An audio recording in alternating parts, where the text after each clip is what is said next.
परमहंस अद्वैत मत के संस्थापक परम आदरणीय श्री दादा गुरु श्री परमहंस दयाल जी महाराज के चरणों में मेरा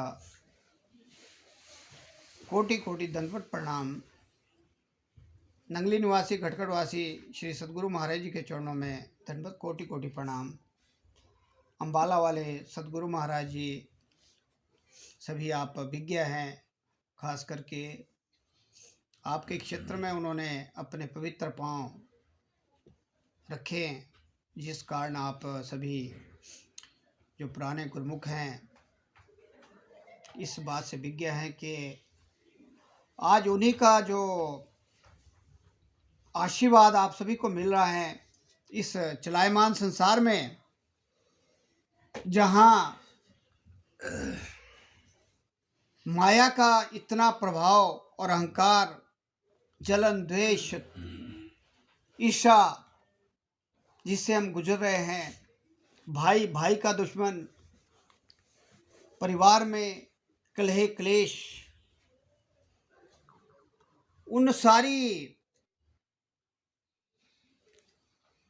उनका मतलब इतना प्रभाव होने के बावजूद भी आप सभी यहाँ बैठे हैं, तो उनका खास आशीर्वाद आवे सभी जितने भी जीव यहाँ आए हैं उन पर हैं। तो उनके चरणों में मैं दंडवत कोटि कोटि प्रणाम करता हूँ और वो साक्षात रूप में हमारे सामने बैठे हैं। उनसे यही प्रार्थना करूँगा कि जितने भी जीव यहाँ आए हैं, सुन रहे हैं, जैसे भी भाव से आए हैं, उन सभी पे अपना आशीर्वाद रखें और सत्य मार्ग में चलाएं।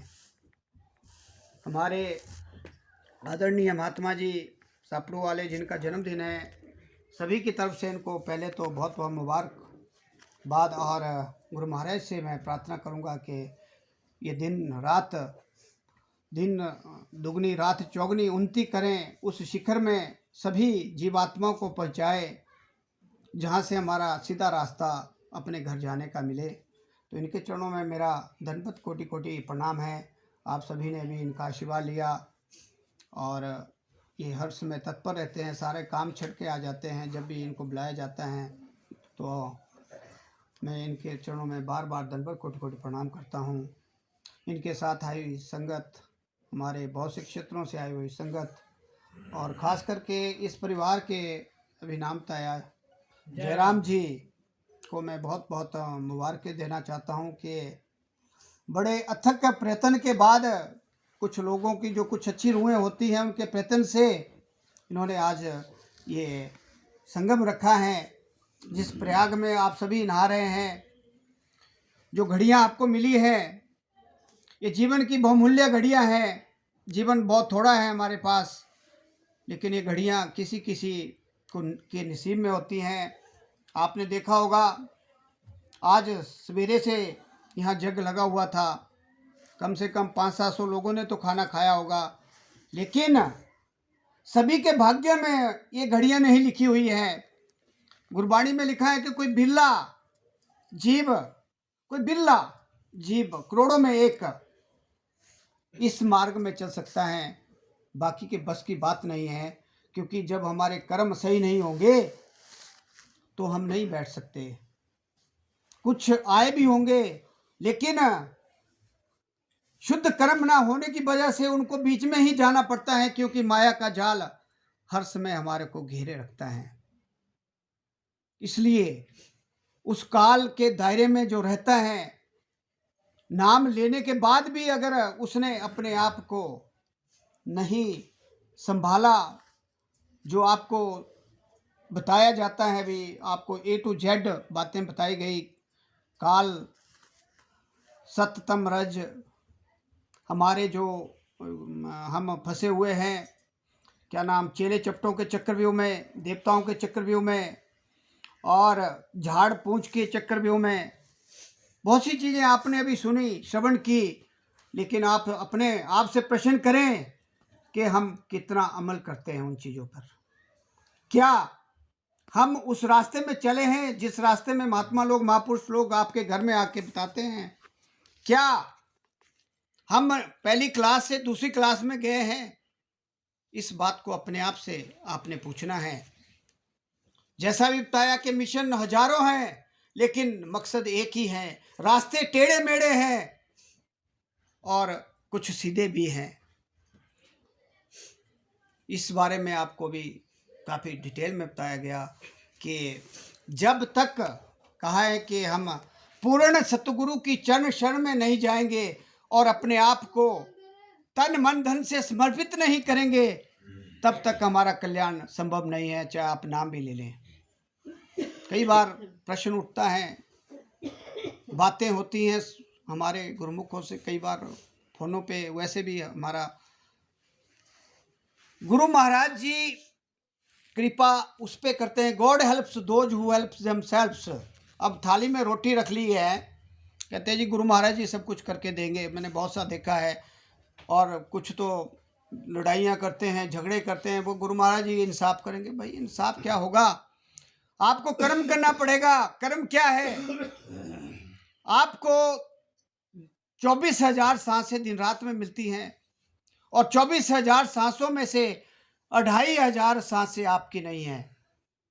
क्या आपने कभी शाम को सोने से पहले आलंकन किया कि मैंने पूरा दिन गवाया है आज, कि क्या मैंने 2,500 सांसें गुरु महाराज को दी है?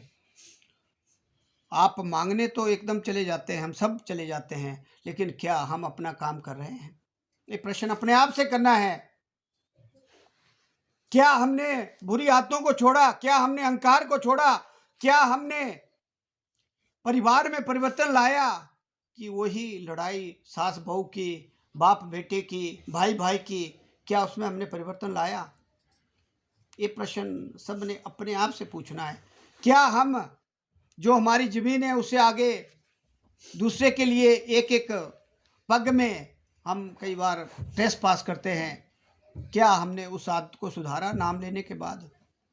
ये प्रश्न अपने आप से हमने पूछना है। केवल नाम लेने से हमारा कल्याण नहीं होगा, कर्म प्रधान है, कर्म से बगैर कुछ नहीं होगा। तो 24,000 सांसों में से अगर 2,500 सांसें आपने अपने, जैसे बताया कि एक दायरा बनाया गया है, एक लिमिटेशन बनाई गई है, हर चीज़ की एक दायरा बनाया गया है, उस दायरे के अंदर हम नहीं रहते हुए हम काम नहीं करेंगे, तो फिर वहाँ जो है बहुत ज़्यादा रिएक्शन होता है, और रिएक्शन होने से विस्फोट होता है, और विस्फोट होने से जीवन तबाह हो जाता है, और हम वही 84 लाख के गेड़े में चले जाते हैं जहाँ से हमने बचना है। तो जो महापुरुषों के जो वचन होते हैं, सुनने से कुछ सुनना भी है, लेकिन जब तक इसको हमने प्रैक्टिकल रूप में अमल में नहीं डाला, तब तक हमें कुछ भी हासिल नहीं होगा। जैसे अभी कहा है कि रात गवाई सोई के, दिन गवाए खाए, हीरे जैसा जन्म कौड़ी बदली जाए। हम क्या कर रहे हैं? हमारा पहले तो सोच को बदलना है। एक बात चल रही थी कि डॉक्टर के पास हम जाते हैं अपनी बीमारी लेके, लेकिन मैंने देखा है अगर आप नेगेटिव माइंड से जाओगे तो दवाई असर नहीं करेगी, लेकिन अगर आप पॉजिटिव माइंड से जाओगे तो आपको दवाई 100%, चाहे वो वैद्य की है चाहे डॉक्टर की है। ये प्रैक्टिकल महात्मा जी ने करके देखा है कि हमारी जो सोच है, अभी बताया कि एक सोच सुखरास है, एक सोच दुखरास, एक सोच बंधन काटे, एक सोच यम का त्रास। हमें अपनी सोच, हमें अपने संकल्प और अपने जो अंदर के भाव है, हमेशा जब आप सत्संग में आते हैं, सत्संग में क्या बताया जाता है? सत्य का संग। सत्य क्या है? ये सारा संसार असत्य है, ये सारा परिवार रिलेशन, ये जितना भी ताना बाना संसार का, ये असत्य है। सत्य क्या है? सत्य को जानना है। सत्य क्या है? सत्य है जब हम अंदर 10वें दरवाजे की चाबी जो आपको मिली है उसको खोलकर जब हम अंदर की तरफ चलते हैं, उसके लिए अभ्यास बहुत ज़रूरी है। हमारी छठी भाषाई पंच भाषाई ने सारे आलंकन किए कि गृहस्थ आश्रम में कितनी प्रॉब्लमें आती हैं, कितना स्ट्रगल करना पड़ता है जीव को। तो उन्होंने केवल मात्र 1 घंटा, आधा घंटा सवेरे, आधा घंटा शाम भी करेंगे तब भी आपको सीधा रास्ता सतलोक का मिलेगा। ये शब्द उनके हैं। लेकिन हम क्या करते हैं, यहाँ तो ठीक है 2-4 दिन असर रहेगा, महात्मा जी ने कहा, औरों ने कहा, 2-4 दिन उसका असर रहता है, लेकिन उसके बाद हम फिर माया जाल में फंस जाते हैं। उस माया ठगनी, जो असत्य है, उसके पीछे भागते हैं। थोड़े थोड़े आनंद के पीछे हम भागते हैं और असली आनंद की तरफ नहीं जाते। और इसी तरह फिर आगे तो आपको पता है कि अभी हमारे एक गुरुमुख जन, जो इस परिवार में भी उनकी बेटी हैं, उनकी बात चल रही थी, मेरे काफ़ी संपर्क में रहे, वो लास्ट टाइम तक संपर्क में रहे। तो उन्होंने अभी बताया कि गुरुमुखों का अंतमता सोगता आपको भागवत गीता में बताया गया है, कैसे बनेगा। उस चीज़ को समझने के लिए ऐसे उदाहरण बहुत आवश्यक हो जाते हैं। जो पुराने गुरुमुख हैं, जिन्होंने ईमानदारी से नौकरी की, ईमानदारी से घर चलाए, ईमानदारी से बच्चे पढ़ाए, ईमानदारी का खाया, और ईमानदारी से ही उन्होंने जो है अपना लोक भी सुधारा और परलोक भी सुधारा। ऐसे जीव बहुत कम है, रेयरेस्ट ऑफ द रेयर होते हैं, लेकिन होते हैं।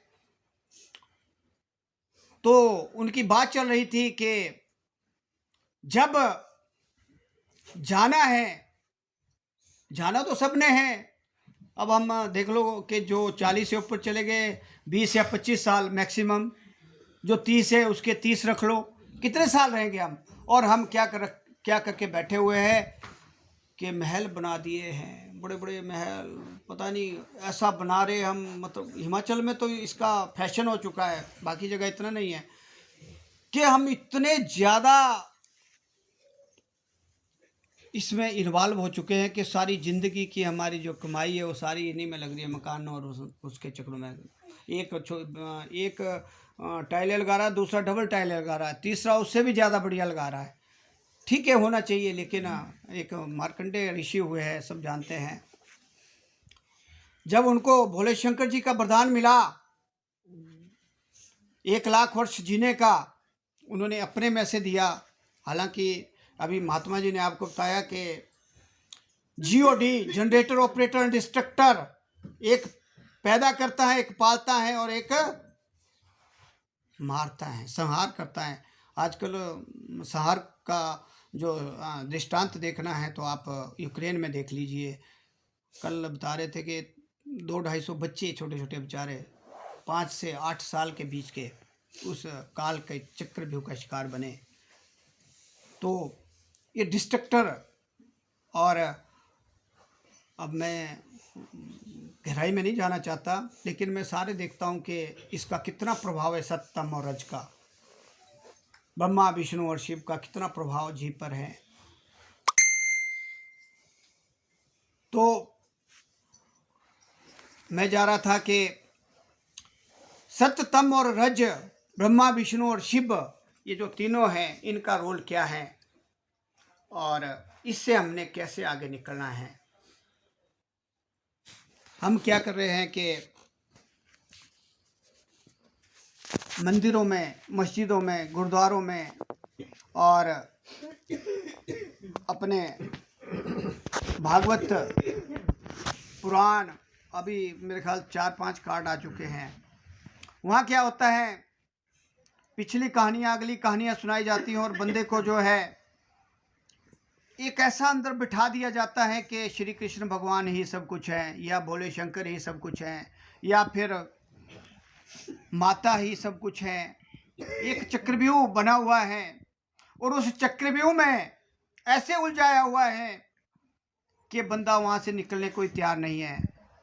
और आज की डेट में तो मैं बता रहा हूँ कि ऐसे बहुत सी जगहों में ऐसे गुरु बन चुके हैं जिनका मैं जिक्र नहीं करना चाहता। इस टाइम कहते हैं 34 लाख गुरु संसार में हैं।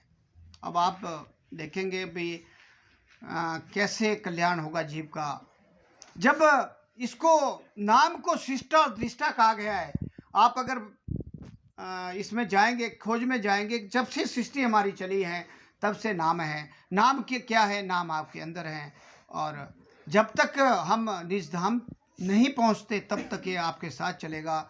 तो हम कहाँ उलझे हुए हैं, किस किस जगह में उलझे हुए हैं, कोई मंत्र, कोई तंत्र, कोई कुछ उलझे हुए हैं हम लोग। हमें समझ ही नहीं आ रहा है हमारा रास्ता क्या है। और मैं साफ शब्दों में कहना चाहता हूं कि आप अगर अभी आपने काम नहीं किया और 84 लाख में भी चले गए तो उसके बाद भी रास्ता आपको यही अपनाना पड़ेगा। जो भी पोथी पढ़ी पढ़ी जगमुआ पंडित भयाना कोए, 2.5 अक्षर प्रेम के पढ़े सो पंडित है। ये 2.5 अक्षर ही आपको अंदर की सैर कराएंगे और अंदर जाते जाते जाते गुरु महाराज जी जब कृपा करेंगे तब आप काल के दायरे से बाहर निकलेंगे, तब जाके निजधाम का रास्ता मिलेगा। तो इसलिए हमें जो ये महापुरुष लोगों ने 2.5 अक्षर का नाम दिया गया है, जो हमेशा आपके साथ हैं। बाहर कुछ भी नहीं है, लेकिन हम बाहर की तरफ जा रहे हैं, इंद्रियों के जालों में फंसे हुए हैं और हमें बाहर ही अच्छा लगता है, अंदर हम जाने की कोशिश नहीं करते और बाहर दिखावे में ही हम ज़्यादा विश्वास करते हैं, जिससे हमारा कल्याण संभव नहीं है। जो कर्मों का जाल है उस विषय में मैं एक छोटा सा आपको एक गाथा थोड़ा सा कि हमारे जो कर्म हैं जो हम कर रहे हैं उसको सुधारने के लिए या हम करते हैं, उस विषय में एक छोटी सी।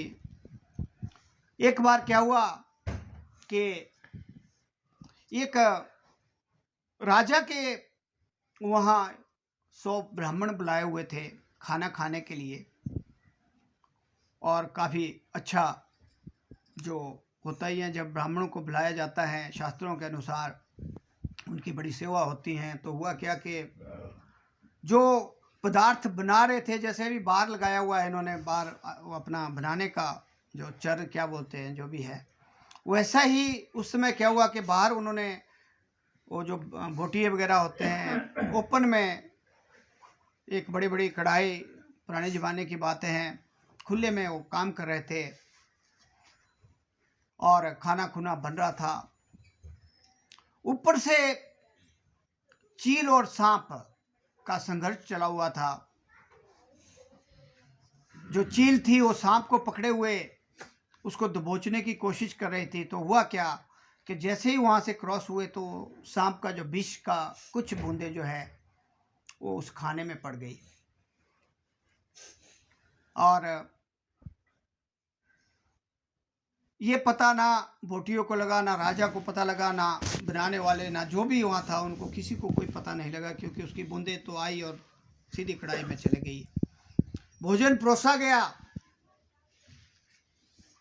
और ब्राह्मणों को खाना दिया गया और 100 के 100 ब्राह्मणों की जो है वहाँ मौत हो गई। वहाँ हाहाकार मच गया कि ये कैसे हुआ।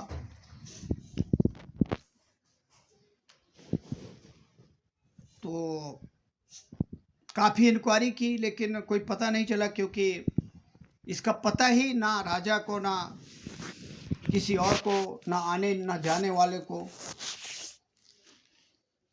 तो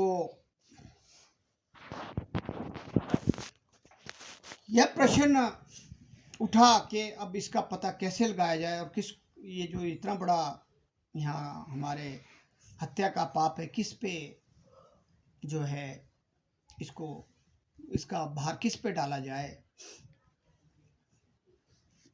हमारी सोच जो भी मैंने बताया, राजा दुखी था, बनाने वाले दुखी थे, बाकी जितने भी थे वो सारे दुखी थे कि हत्या का पाप हमारे ऊपर लगेगा। तो प्रश्न उठा और भगवान के पास फरियाद की गई कि इसकी सजा किसको दी जाए, क्योंकि किसी का पता नहीं चल रहा है। तो हुआ क्या कि कुछ दिनों के बाद एक ब्राह्मणों का जत्था उसी गांव, उसी शहर से जहां ये प्रोग्राम किया गया था उसके आसपास से निकल रहा था। तो एक माता जी कहीं थोड़े घर के थोड़ी दूरी में बाहर खड़ी थी। तो ब्राह्मणों ने पूछा कि माता जी, हमने राजा के घर जाना है जहाँ खाना वगैरह दिया जाता है, जो हर समय दान करते हैं। तो उसने बात तो सुनी, लेकिन उसने कहा कि भाई संभल के जाना, कि राजा कई बार जो है खाने में जहर मिला देता है। ये शब्द उस माई ने कहे उनको, और ब्राह्मणों को इस चीज़ का कोई इल्म नहीं था। सीधे आए और वहाँ पहुँच के खाना हुआ जैसा होता है। लेकिन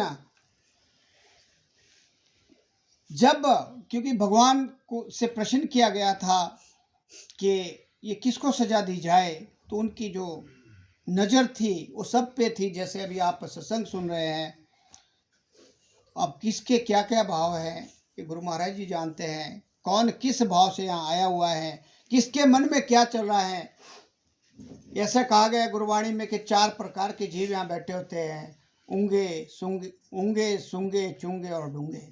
अब आपने देखना है, ऊँगने वाले तो थोड़ा बहुत ऊँगते हैं, सूंगे जो इधर उधर देखते हैं भाई कौन क्या कर रहा है, किसने क्या खाया पाया हुआ है क्या ऐसा। और फिर उसके बाद चूंगे, वो सुनते हैं, आनंद लेते हैं थोड़ी देर का, फिर बाहर जाके वही दुनिया में पहुंच जाते हैं। और एक डूंगे, चौथी किस्म जो है वो सबसे सर्वोपरि बताई गई है, जो सुनता भी है और उसका ध्यान पूरी तरह गुरु महाराज जी के चरण शरण में होता है, और उसके बाद उसको अमल करता है घर में जाके अपने एक दायरे में रहकर। जो उसको विधि बताई जाती हैं उसका पालन, आरती पूजा सत्संग सेवा सुमरन सब सारा उसका एक नियम बना होता है, और उस नियम से वो कभी नहीं बाहर होता। उसको डूंगे कहते हैं। मतलब वो पूरी तरह से गुरु महाराज जी की चरण शरण में लीन हो जाते हैं, और गुरु महाराज जी उन पर पूरी कृपा करते हैं। और अंत में अभी मैं वहीं पहुंच गया। इसको आगे मैं बढ़ाने से पहले जो अभी श्री धनीराम जी की बात कर रहा था लास्ट समय की, और डूंगे किस्म के गुरुमुख थे। उनकी बातों में, उनके जो भी कोई हमारी वार्ता होती थी उसमें झलक आती थी, नूर होता था कि उन्होंने कितना परिश्रम किया है, किस तरह उन्होंने नाम का जाप किया है। तो वहाँ से जब पता लगा कि जब अंतिम समय आया, अंतमता सोगता की बात चल रही थी, तो उन्होंने पहले दिन ही अपने बड़ी बेटी या किसी और जो घर के सदस्य थे उनको ये एहसास करा दिया कि मैंने कल जाना है। ये बात कहीं इधर उधर की नहीं है, मैं ऑथेंटिक बात कर रहा हूँ, आपके बहुत नज़दीक की बात है।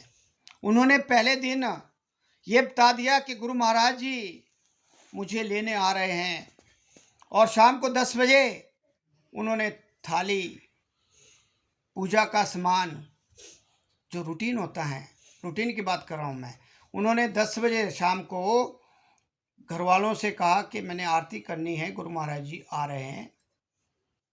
और यहाँ तक कि कोई और मूर्ति थी वहाँ साइड में, उसको हटा के कहा कि इससे पर्दा हो रहा है, गुरु महाराज जी आ रहे हैं। और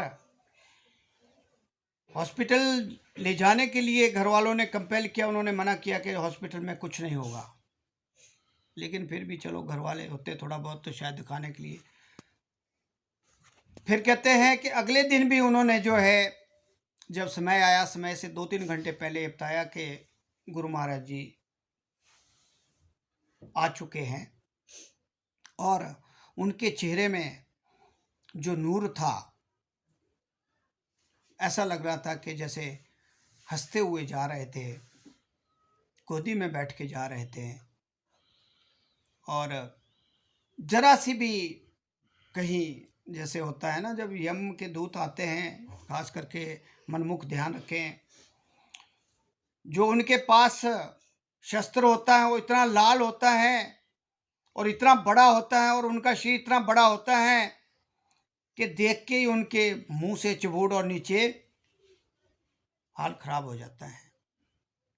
तो उस चीज़ से बचने के लिए इसके जो 2 लाइनें आरती में आती हैं कि जब आप गुरुमुख बन गए तो यम की त्रासी से आप बच जाते हैं।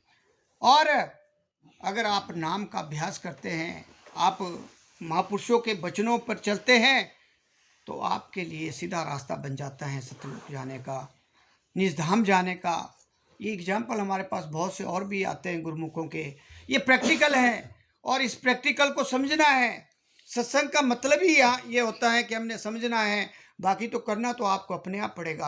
आप ये नहीं सोचना कि नाम मिल गया तो जिन्होंने नाम दिया या दूसरों ने, उन्होंने आपसे वो क्या करना है, आपको खुद करना पड़ेगा। उसको परिश्रम आपको खुद करना पड़ेगा।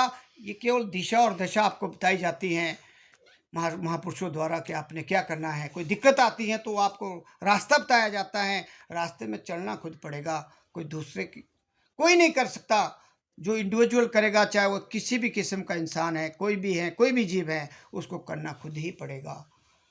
तो मैं दूसरी तरफ आ जाता हूँ कि जब ब्राह्मणों ने खाना खाया, प्रश्न वही था कि जो पीछे हत्या हुई है उसका जिम्मेवार कौन है। भगवान जी सारा नज़ारा देख रहे थे, वो सबको देख रहे थे कि किस प्रकार के, जैसे मैंने अभी आपको कहा कि आप जो भी जीव यहाँ बैठा है, कौन सो रहा है, कौन सुन रहा है, किसका ध्यान कहाँ है और कौन कितना लेके जाएगा, वो सारी पोथी गुरु महाराज जी के पास है। ये ध्यान में रखे, क्योंकि ये साक्षात रूप में, साकार रूप में, परमात्मा के रूप में है। गुरु, जैसे अभी कहा कि गुरु ब्रह्मा गुरु विष्णु गुरु देवो महेश्वरा, गुरु साक्षात पार ब्रह्म परम ब्रह्म तस्मै श्री गुरुवे नमः। ये साक्षात रूप में आपके सामने बैठे हैं। केवल आपके आंखों और सोच का ही फर्क है, बाकी कुछ नहीं है फर्क। बाकी जो ब्रह्मा विष्णु शिव जितने भी हैं, इनको हमने फोटो में देखा है, साकार रूप में हमने नहीं देखा है। लेकिन गुरु महाराज साकार रूप में, वहाँ लिखा है युगो युगांतरों तक। नंगली धाम में जब जाओगे आप या उसकी गाथा पढ़ोगे, जिस भक्त ने तपस्या करके इनको बुलाया था, वहाँ श्री आनंदपुर में ये थे, वहाँ से भक्त के कारण वहाँ आए और वहाँ शब्द लिखा हुआ है युगो युगांतरों तक। जब तक ये सृष्टि है गुरु महाराज जी वहाँ विराजमान है। जाके देख लेना, अच्छे मन से जाओगे, सच्चे मन से जाओगे, बैठ के आपको दर्शन देंगे, साक्षात रूप में देखेंगे। बोलो जयकारा। तो हुआ क्या कि आगे जब उनसे प्रश्न किया गया कि किसकी क्या सोच थी, वहाँ सबकी बात आई, परिवार की बात भी आई, परिवार की बात भी आई और राजा की बात भी आई और जो बनाने वाले थे उनकी बात भी आई। वो सारा सीन, वो चित्रगुप्त जो हमारे अंदर है, जो देख रहा था, वो सारा नज़ारा देख रहे थे भाई किसने क्राइम किया है, किसने गलती की है। देखो, जब हत्या, वो 100 ब्राह्मणों की मौत हो गई तो जो राजा को तो बहुत दुख हुआ, उनको भी बहुत दुख हुआ, क्योंकि किसी ने कुछ किया नहीं था। उन्होंने अपना सामान दिया, उन्होंने बनाया, बाहर था, पता कुछ नहीं लगा भाई क्या हुआ। तो भगवान देख रहा था। तो हुआ क्या कि उन्होंने जब सारा सबको पढ़ लिया, जितने बैठे थे, जैसे आप सत्संग में आए हुए, पढ़ लिया सारा।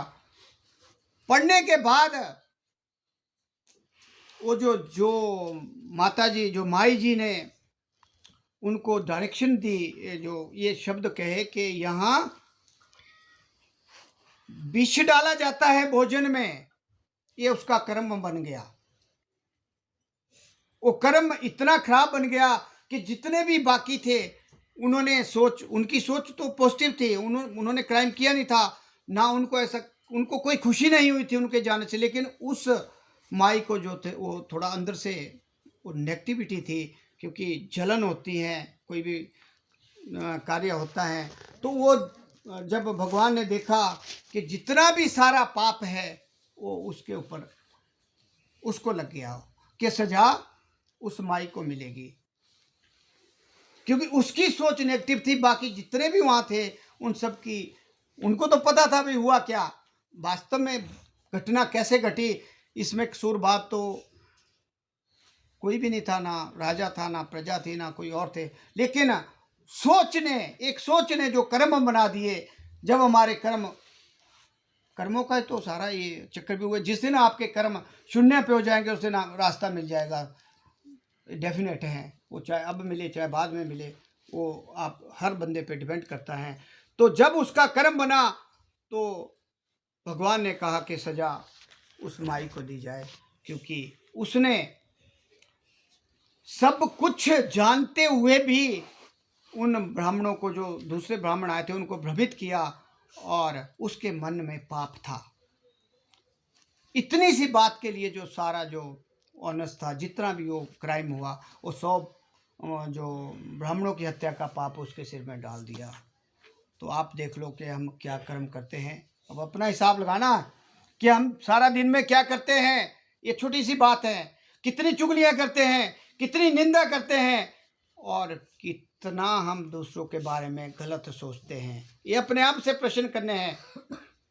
ये जो सत्संग का जो सिलसिला होता है, यहाँ यही चीज़ें बताई जाती हैं कि सत्य क्या है और असत्य क्या है। तो इस चीज़ को जानना है।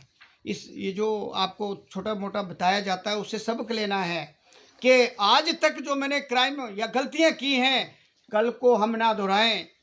इससे बढ़िया, सबसे बढ़िया कि मौन रहना सबसे ज़्यादा बेटर है। बजाय हम चार होके एक दूसरे की बातें करेंगे, मौन रहना सबसे बढ़िया। मैं इनका षष्ठम बादशाह जी का एक दिन सत्संग सुन रहा था। उन्होंने साइलेंस के बारे में बहुत ही प्यारी चीज़ें बताई है, 3-4, कि साइलेंस जो है हमारा कर्मों को काटता है। अगर हम नाम का अभ्यास करेंगे और साथ में साइलेंस रखेंगे, दुनियादारी से दूर रहेंगे, काम करेंगे, पांव से रास्ता चले, सुर तो भगवान में, हाथ तो हो काम में, दिल रहे ध्यान में, राखो तुम मतलब भगवान से, करो काम तुम दुनिया का, रहो दुनिया में, छोड़ो आराम दुनिया का। इस स्थिति में अगर हम रहेंगे, कब रह सकते हैं? जब हमारे सत्कर्म होंगे और साथ में हम पॉजिटिव रहेंगे और साथ में 1 घंटा, 1.5 घंटा, 2 घंटा, 2.5 घंटा हम नाम का अभ्यास करेंगे और जो सहज भाव में हम चलते फिरते उठते बैठते हम नाम का जाप करेंगे, जिसको अभी बताया गया है कि नाम से हमारे जो अंदर के सारे विकार, जितने भी हमारे अंदर ये बसे हुए काम, क्रोध, लोभ, मोह, अहंकार और मन, इसको कंट्रोल करने का साधन क्या है? नाम ही है। कहते हैं, कबीर जी कहते हैं, कहता हूं कहीं जात हूं, कहां बजाऊं ढोल, श्वास खाली जात है, 3 लोक का मोल। हमारी एक एक सांस जो है, 14 भुवन 3 लोक का अगर एक तरफ तराजू में लगा दें और दूसरी तरफ अगर हम एक सांस की डिमांड करें, हमें एक सांस नहीं मिलेगी।